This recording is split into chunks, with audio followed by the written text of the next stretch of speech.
अस्सलाम वालेकुम वीवर्स, कैसे हो आप सब। उम्मीद है सब खैरियत से होंगे। मैं आज आपके लिए लाई हूँ घर के मसालों से मज़ेदार सी बनी हुई बीफ हलीम की रेशेदार रेसिपी। जी तो वीवर्स, बढ़ते हैं अपनी रेसिपी की तरफ, लेकिन इससे पहले आपने मेरे चैनल को सब्सक्राइब करना है और बेल आइकन प्रेस करना है। इसी तरह मेरा और आपका ताल्लुक़ बना रहेगा। सबसे पहले हमने 3 अदद तेज़ पत्ता लेने हैं, 2 खाने के चम्मच सौंफ, 1 जायफल, 8 लौंग, 2 खाने के चम्मच ज़ीरा, 2 खाने के चम्मच सूखा धनिया, 10 से 12 काली मिर्च, 1 जायफल, 2 अदद दालचीनी के टुकड़े, 3 मोटी इलायची यानी कि बड़ी इलायची और 1 खाने का चम्मच हल्दी, 2 खाने के चम्मच सुरख मिर्च, 1 खाने का चम्मच नमक। आप नमक अपने हिसाब से भी ले सकते हैं। इन तमाम मसालों को अच्छी तरह साफ़ करके आपने बारीक पीस लेना है। व्यूअर्स, अब हमने दालें लेनी है, जो इसमें आधा कप चने की दाल, आधा कप मसूर की दाल, आधा कप माश की दाल, आधा कप मूंग की दाल, आधा कप चावल और 1 कप हमने गंदम लेनी है।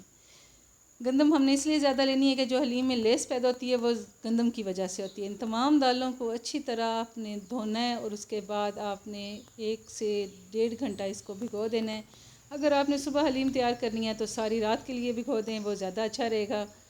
दालों को अच्छी तरह धो के आपने भिगोना है और उसके बाद एक देगची में आपने पानी लेना है और इन तमाम दालों को और गंदम चावल को इसमें डाल के आपने तकरीबन 1 से 1.5 घंटा तक अच्छी तरह गला लेना है। अगर आपने कुकर में गलाना है तो 10 से 12 मिनट। इस दौरान आपके जो दाल पे झाग सी बनेगी, वो दाल की मैल होती है, वो आपने वो साथ साथ उतारते जाना है। व्यूअर्स, हमारी दाल तकरीबन गल रही है और रेडी हो चुकी है। मैंने इसको इलेक्ट्रिक बीटर की मदद से खूब अच्छी तरह ग्राइंड कर लिया है। अब 1.5 कप ऑयल में मैंने 4 से 5 अदद कटे हुए प्याज शामिल किए हैं। प्याज इसलिए ज़्यादा शामिल किए हैं क्योंकि इसमें से आधे प्याज मैंने निकालने हैं ब्राउन करके। व्यूअर्स, मेरे प्याज ब्राउन हो चुके हैं, मैंने आधे प्याज इसमें से निकाल लिए हैं। वो बाद में हम गार्निश और तड़के के लिए इस्तेमाल करेंगे। अब इसमें मैंने 1 खाने का चम्मच अदरक और 1 खाने का चम्मच लहसुन शामिल किया है और इसको भी खूब अच्छी तरह ब्राउन कर लिया है। अब 1 किलो गोश्त जो हड्डी और चर्बी के बगैर धो के इसमें मैंने शामिल किया है और इसको हमने उस वक्त तक 3-4 मिनट कम अज़ कम भूनना है कि इसका कलर चेंज हो जाए और इसका जो गोश्त का पानी होता है वो ड्राई हो जाए अच्छी तरह। फिर जब हमारा गोश्त 3 से 4 मिनट अच्छी तरह भुन जाए तो इसमें मैंने वो मसाले जो घर के बने हुए पीस के रखे हुए थे वो शामिल कर दिए हैं। प्याज शामिल और मसाले शामिल करने के बाद आपने तकरीबन 7 से 8 मिनट कम अज़ कम अपने गोश्त को अच्छी तरह भूनना है ताकि इसकी स्मेल जो गोश्त की होती है वो ख़त्म हो जाए। 2-3 मिनट से स्मेल ख़त्म नहीं होगी, आपके कम अज़ कम 8 से 9 मिनट तक इसको लाजमन भूनना है। इस टाइम पे मैंने जब हमारी गोश्त की भुनाई अच्छी तरह हो गई है तो इसमें मैंने 4 गिलास पानी शामिल किया है। वो इसलिए शामिल किया है कि मैंने इसको लो फ्लेम पे तकरीबन 1.5 घंटा तक अच्छी तरह गलाना है। अगर आप कुकर में गला रहे हैं तो 10 से 12 मिनट चाहिए आपको और 1.5 गिलास पानी चाहिए। देखें व्यूअर्स, मेरा गोश्त 1.5 घंटे बाद अच्छी तरह गल चुका है। हमें इस तरह का गला हुआ गोश्त चाहिए। अब मेरी देगची है छोटी, मैंने इसको बड़ी पतीले में शिफ्ट किया है और इसको आपने घोटने की मदद से, कोई मधानी है घोटना है, लकड़ी की डोई है या आपके पास इलेक्ट्रिक बीटर है, उसकी मदद से आपने गोश्त के छोटे छोटे रेशे कर लेने हैं। इसके यानी कि छोटे छोटे पीसेस में गोश्त को कर लेना है।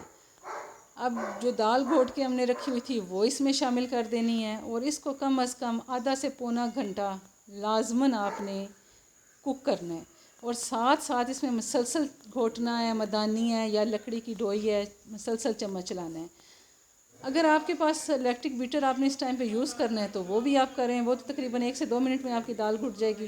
देखें व्यूअर्स, मैंने इसको तकरीबन पौना घंटा अच्छी तरह घोटा है और मेरी हलीम रेडी हो चुकी है। इसमें मज़ेदार सी लेस और रेशे पैदा हो सके हैं और एक मज़ेदार सी हलीम रेशे वाली तैयार हो चुकी है। आपने इस टाइम पे आप इसका तड़का मैं इसके लिए तैयार कर रही हूँ। इसके लिए मैंने 1 कप ऑयल में जो प्याज ब्राउन करके रखी थी वो अदरक और सब्ज़ मिर्च शामिल की है और इनको अच्छी तरह मैंने गरम कर लिया है। बस मेरी हलीम को मैंने तड़का लगा दिया है। देखिए मज़ेदार सी खुशबूदार सी हलीम मेरी माशाल्लाह रेडी हो चुकी है। आप भी इस तरह अपनी हलीम को तैयार करें, मेरी रेसिपी को फॉलो करें और अगर पसंद आ जाए तो लाइक करें। नेक्स्ट मिलते हैं अच्छी सी रेसिपी के साथ, तब तक के लिए अल्लाह हाफ़िज़।